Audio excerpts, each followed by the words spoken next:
Are you a dog person or a cat person? Answer it fast. Here's the thing, that answer isn't random. You think you're choosing an animal, but you're actually revealing something deeper. Because this question doesn't show what you like, it shows how you connect, how you trust, how your mind feels safe with others. You're not choosing a pet, you're revealing your emotional pattern. And once you see it, it becomes personal. Most people believe this is just a preference. Maybe you grew up with dogs. Maybe cats just feel calmer, so you assume it's about habit, or taste, or something random. But when psychologists started looking closer, they found something strange. The same patterns kept repeating across different groups, different countries, different personalities. People weren't choosing randomly. There was a hidden structure behind the choice, a pattern tied to personality, emotion, and behavior. So this isn't just about what you like. It's about how your mind is wired to relate to the world. This starts before you even choose. You don't pick randomly. You move toward what feels familiar. Not logically, but emotionally. Your mind is drawn to a certain rhythm, a certain way of connecting. For some, clarity feels safe. For others, distance feels safe. And without realizing it, you choose the animal that matches that feeling. So this isn't about dogs or cats. It's about the kind of connection your mind already trusts. If you're a dog person, you probably don't like uncertainty. You prefer clarity, signals that are easy to read, connections that don't make you guess. A dog shows everything: excitement, loyalty, attachment. Nothing is hidden. And for you, that feels safe. Research from the American Psychological Association shows dog owners tend to be more social, more outgoing, and more connected to others.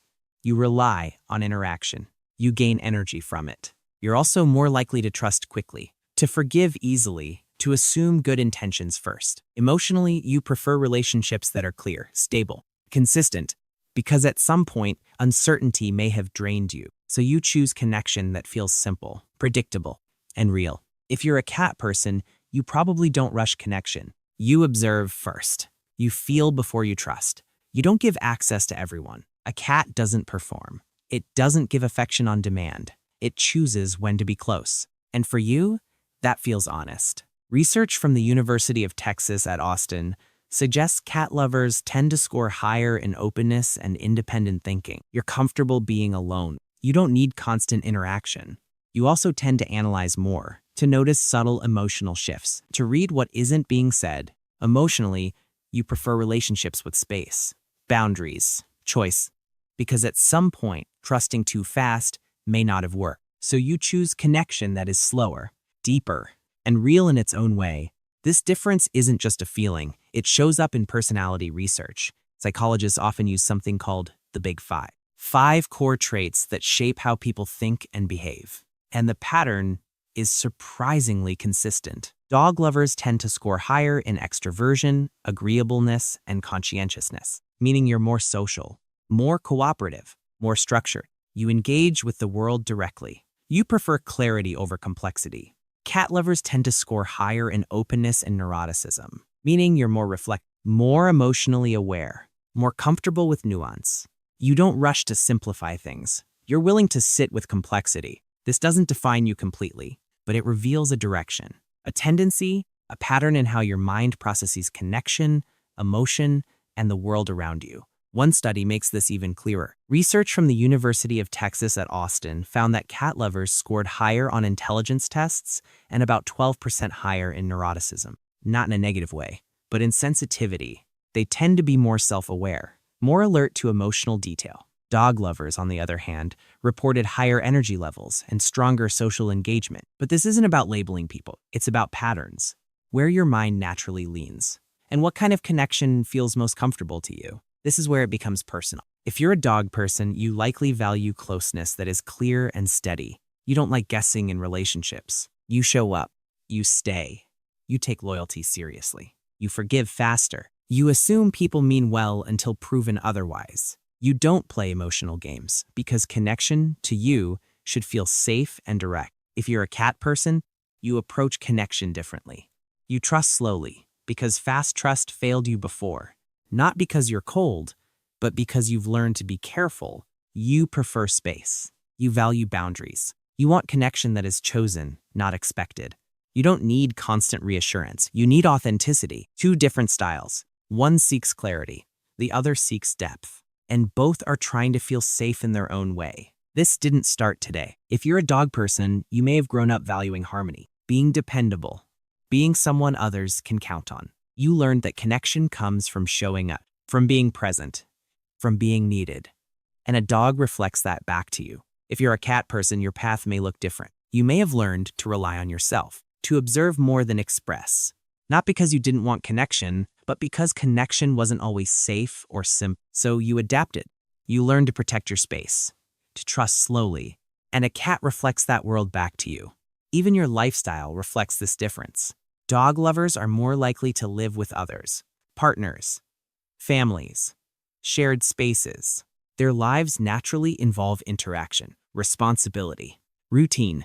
A dog fits into that structure: daily walk, feeding times, consistency. Cat lovers are more likely to live alone or in quieter environments. They value independence, flexibility, personal space. A cat fits that rhythm: low demand, subtle presence, two different lifestyles built around two different needs: connection through activity or connection through quiet presence. They don't just live differently, they think differently too. If you're a dog person, you likely prefer structure, clear steps, clear roles, a world that makes sense quickly. You focus on what's visible, what can be acted on. If you're a cat person, your mind moves differently.